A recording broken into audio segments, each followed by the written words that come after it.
Once again, you're most welcome in my YouTube channel.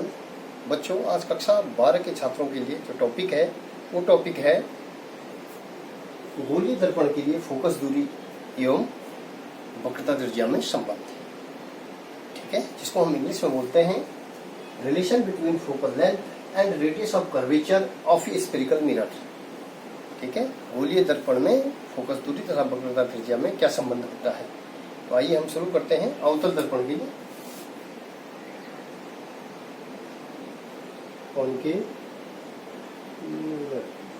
Concave mirror के लिए देखते हैं अवतल दर्पण। अवतल दर्पण के लिए तो सूत्र देखते हैं। तो बच्चों, हम इसको आरेख के माध्यम से बता करके मैं आपको समझाऊंगा। ये हमारे पास एक अवतल दर्पण है जिसका जो द्वारक है M1 और M2, इसके उभरे हुए पृष्ठ पर क्या है, चांदी की कड़ाई चलाई गई है जिसको हमने B पार्ट कहा, और ये क्या है A पार्ट जो परावर्तक पृष्ठ है। अब इस द्वारक का जो मध्य बिंदु है वो P है। ठीक है, अब इस मध्य बिंदु से हम लोग जो है इसका फोकल लेंथ हो गया F, और इसी प्रकार से ये इसका सेंटर ऑफ कर्वेचर हो गया। जिस खोखले गोले से ये मिरर काटा गया है, गोले मिरर काटा गया होता है, उसका क्या हो जाएगा, सेंटर ऑफ कर्वेचर। उस गोले का, उस खोखले गोले का जो सेंटर हो गया वो सेंटर ऑफ कर्वेचर हो गया। और ये इसका सीधे हम यदि आगे लेते हैं तो ये इसका मुख्य अक्ष हो गया। ठीक है, अब बच्चों क्या होता है कि जब हम क्या करते हैं, जब हम क्लियर हो गया। अब जब हम मुख्य अक्ष के समांतर कोई प्रकाशीय किरण आपतित करते हैं, ठीक है, ये हो जाएगा आपकी A और मान सपोज ये B है। ठीक है, इसको हमने आपतित किया परावर्तक पृष्ठ पर। ठीक है, तो हमने जो नियम पढ़ा है वो है कि ये इसके फोकस से होकर के निकल जाता है। ठीक है, समझ में आ रहा है। तो हम देखते हैं कि बच्चों यहाँ पे ये जो है, यहाँ पे हम क्या कर रहे हैं कि जो एंगल बनाई, इंसिडेंट एंगल बना। अब यहाँ पे हम मान रहे हैं इस गोले पर, ये दर्पण पर ये अभिलंब का काम करेगा। यदि हम इसको मिला लें C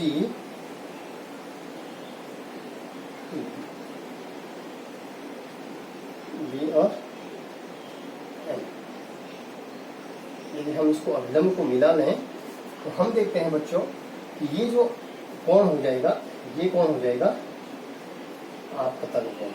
ठीक है, आई, और यहाँ से जो है ये टकरा करके पुनः उसी मार्ग में चलेगी। ये कौन सा कोण हो जाएगा, अपवर्तन कोण R।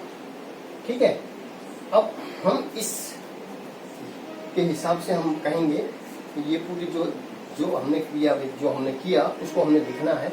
अब हमने लिखना है कि जब AB किरण को हमने परावर्तक पृष्ठ पर क्या किया, अपवर्तित किया, मतलब परावर्तित किया, इंसिडेंट किया, आपतित किया, तो ये टकरा करके फोकस दूरी से होकर के निकल गया। ठीक है, तो यहाँ पर हमने C, B और N क्या दर्पण के लिए क्या ले लिया, अभिलंब ले लिया। तो हमारा जो एंगल बना कोण ABC बराबर I, जिसको आपतन कोण कहते हैं। ठीक है, और वो जो हो जाएगा दूसरा कोण हमारा बना CBF, कोण CBF, ये हो गया आपका अपवर्तन कोण, परावर्तन कोण, परावर्तन कोण। क्योंकि हम जानते हैं किसके नियमानुसार, परावर्तन के जो नियम होते हैं, कोण I बराबर कोण R। तो कोण ABC बराबर कोण CBF। ठीक है, अब हम देखेंगे, देखिए ये दोनों रेखाएं हैं समांतर। ये हमने जो है त्रियक रेखा खींची, मान के चलिए हमने ये त्रियक रेखा खींची। तो जब ये कोण ABC, ठीक है,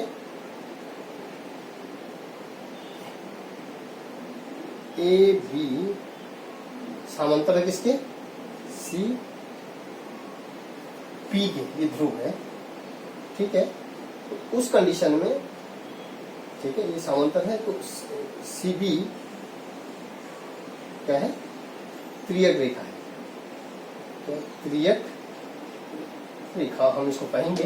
समांतर रेखा के बीच यदि तिर्यक रेखा खींच दी तो ये कोण क्या हो जाएगा, ये आई है तो ये क्या हो जाएगा आई, ओके, एकांतर कोण।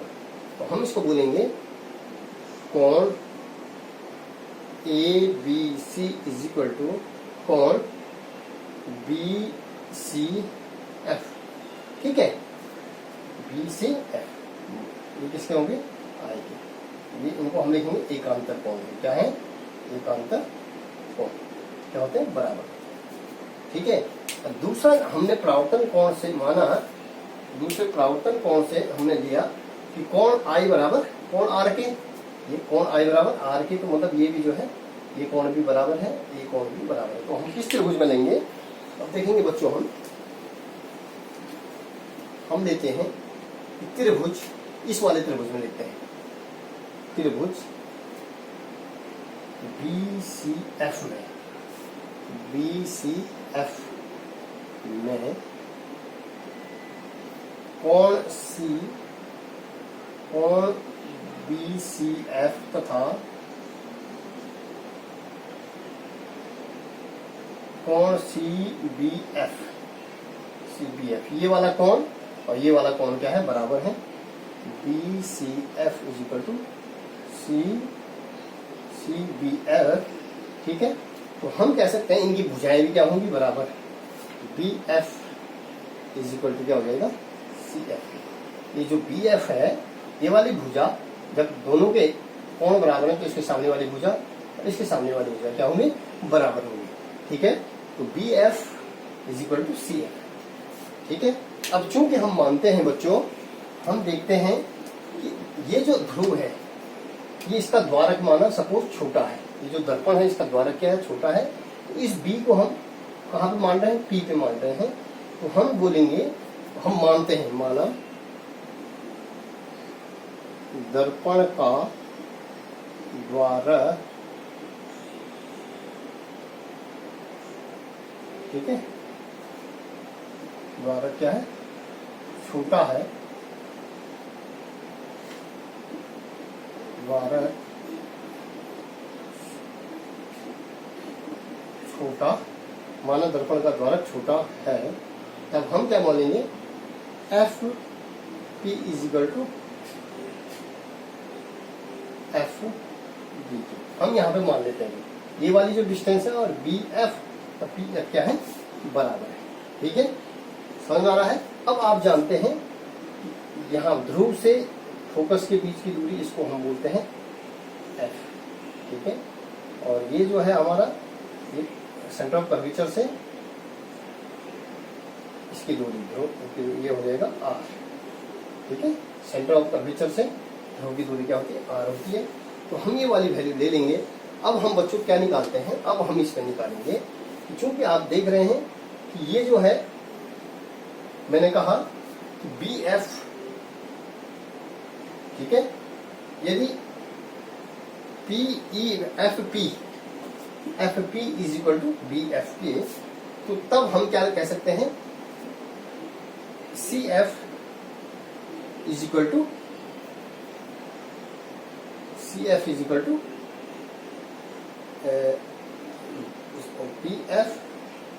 To FP। ये इस तरीके से ये हमारे पास कंडीशन होगी। क्योंकि हम इसको छोटा द्वारक मान रहे हैं तो ये बिंदु यहाँ पे होंगे, ठीक है। तो बच्चों हम क्या करेंगे, इसके बाद हम क्या कर रहे हैं, अब हम इसको ले लेते हैं यहाँ से यहाँ की दूरी, क्योंकि ये मध्य बिंदु है F, इसलिए CP इज इक्वल टू हो जाएगा CF प्लस PF, ओके, समझ में आ रहा है। अब CF की जगह पे हमारा CF बराबर क्या है, PF, FP या PF, ठीक है। तो हम इसको क्या बोल देते हैं, CP की जगह पे जो है हमारा ये हो जाएगा आपका CP इज इक्वल टू हो जाएगा CF प्लस PF। तो CF की वैल्यू क्या है, हमारी PF है, हम PF प्लस PF ऑलरेडी हो जाएगा, ये हो जाएगा CP, ठीक है बच्चों। तो हम जो है कर सकते हैं इसके बाद CP बराबर हो जाएगा 2PF। अब चूंकि PF कितना है, चूंकि आप जान रहे हैं PF बराबर F के, और सी पी बराबर के आर के। तो ये हो जाएगा, ठीक है, हम जान रहे हैं, तो ये हो जाएगा हमारा C P upon 2 is equal to P F. ठीक है, तो सी पी की वैल्यू हमारी आर है, R upon 2 is equal to आपका क्या हो जाएगा फोकस दूरी। तो ये बच्चों ये वक्रता त्रिज्या और फोकस दूरी में क्या हो गया, संबंध हो गया। वक्रता त्रिज्या, वक्रता आर को हम बोल रहे हैं वक्रता त्रिज्या, वक्रता त्रिज्या बराबर 2 गुणा गया फोकस दूरी। ठीक है बच्चों, इस तरीके से हमारा जो संबंध है एफ बराबर होता है आर अपॉन 2 के।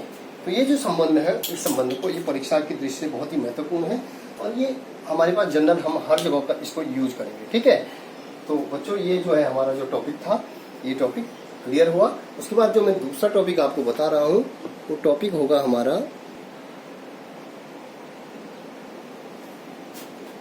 बच्चों, इसी प्रकार हम जो है उत्तल दर्पण के लिए भी जो है वक्रता त्रिज्या और फोकस दूरी में क्या निकालेंगे, संबंध निकालेंगे, जिस प्रकार से हमने अवतल दर्पण। अभी मैं जो आपको बता रहा हूँ वो बता रहा हूँ दूरियां नापने के लिए निर्देशांक ज्यामिति की चिन्ह परिपाटी, sign convention of coordinate geometry. किस तरीके से हम जो है चिन्ह परिपाटी का यूज करेंगे जब हम जो है वस्तु मतलब जो है यदि हमने दर्पण या लेंस लिया हुआ है तो हम किस तरीके से दूरियों को मेजरमेंट करते हैं उसके ध्रुव से।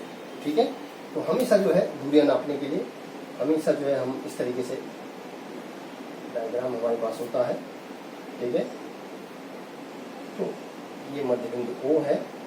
ठीक है, तो बोलने का मतलब ये जो है धनात्मक है। यहाँ पे यदि कोई वस्तु जो है यहाँ पे यदि प्रतिबिंब बन रहा है, ठीक है, प्रतिबिंब बन रहा है तो इसको जो है डैश, ठीक है, यदि वस्तु हमने लेफ्ट में रखी है ये इस तरीके से, इसको लेते हैं धनात्मक, ऋणात्मक x डैश y डैश। ठीक है, और ये हो जाएगा आपका x अक्ष का ऋणात्मक, y अक्ष का धनात्मक और y अक्ष का ऋणात्मक। बच्चों ये कोऑर्डिनेट ज्योमेट्री हमने पढ़ी हुई है। हमने जो है x अक्ष और y अक्ष, एक x डैश इसको हम कहते हैं जो हमारा जो प्रकाशिक जो मूल अक्ष है, मुख्य अक्ष इसको हम कहते हैं। यदि हम लेंस की बात करते हैं और दर्पण की बात करेंगे तो हमेशा हम एक्स अक्ष को क्या कहेंगे, प्रकाशिक का मुख्य अक्ष कहेंगे। ठीक है, अब यहाँ पे जो है चूंकि हम दर्पण की बात कर रहे हैं तो दर्पण के लिए जो ध्रुव होता है, या लेंस की बात करेंगे तो लेंस के लिए जो प्रकाशिक केंद्र होता है वो मूल बिंदु पर होता है। ठीक है, हम यहाँ से लेते हैं मूल बिंदु पर, हमारा लेंस है चाहे दर्पण है। यदि हम लेंस की बात करेंगे तो लेंस हमारा इस तरीके से उत्तल लेंस हो जाएगा, हम आगे बढ़ेंगे तो ये प्रकाशिक केंद्र हो जाएगा। ठीक इसी प्रकार से यदि हम अवतल लेंस लेंगे उसका भी प्रकाशिक केंद्र ये होगा। यदि हम क्या ले रहे हैं, यदि हम अवतल दर्पण ले रहे हैं तो इसका भी प्रकाश, इसका भी ध्रुव क्या हो जाएगा, ये हो जाएगा। तो बोलने का मतलब जो हमेशा जो मूल बिंदु O है ये क्या है, लेंस के लिए प्रकाशिक केंद्र, और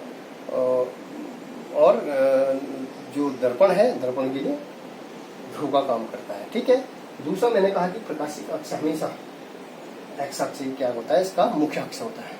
ठीक है, दूसरा है, तीसरा है यदि हमेशा हम वस्तुओं को नाप रहे हैं तो ध्रुव से बाएं मतलब मूल बिंदु जिसको हम ध्रुव या प्रकाशिक केंद्र कह रहे हैं उसके दाएं साइड हमेशा हम क्या लेंगे, धनात्मक। यदि हम यहाँ से इधर को नाप रहे हैं तो इसके लिए क्या लेंगे, धनात्मक।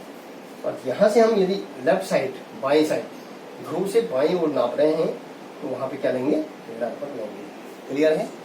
अब अगली चीज इसमें एक चीज और है कि यदि वस्तु एक्स अक्ष के धनात्मक में वस्तु जो है ऊपर को है, एक्स अक्ष में वस्तु का है ऊपर को है, तो इसको क्या लेते हैं, धनात्मक। क्या लेते हैं, धनात्मक। ठीक है, और ये जो है यदि इसकी इमेज जो है एक्स अक्ष से नीचे के लिए बनी हुई है तो हम इसको क्या लेते हैं, ऋणात्मक चिन्ह में लेते हैं, प्रतिबिंब। ठीक है, अगला जो है एक्स अक्ष के लिए और प्रकाशिक के लिए जो प्रकाशिक अक्ष होती है हमेशा प्रकाशिक किरणें बाएं साइड से, चाहे लेंस के लिए है चाहे मिरर के लिए, चाहे लेंस हो चाहे मिरर हो, उसके लिए हमेशा प्रकाश इंसिडेंट कहाँ से होगा?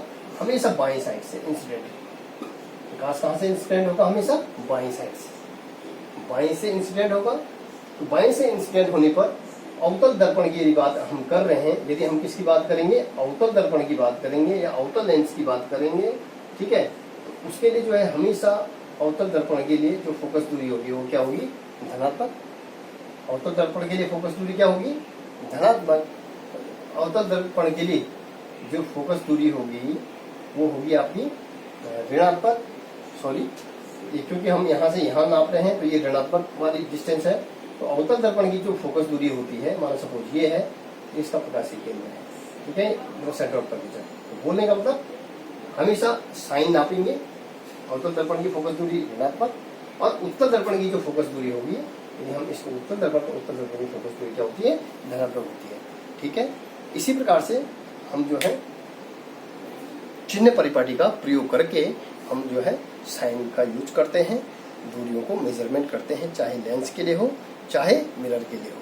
तो बच्चों आज के लिए इतना ही, फिर जो है अगले वीडियो में फिर मिलते हैं। धन्यवाद।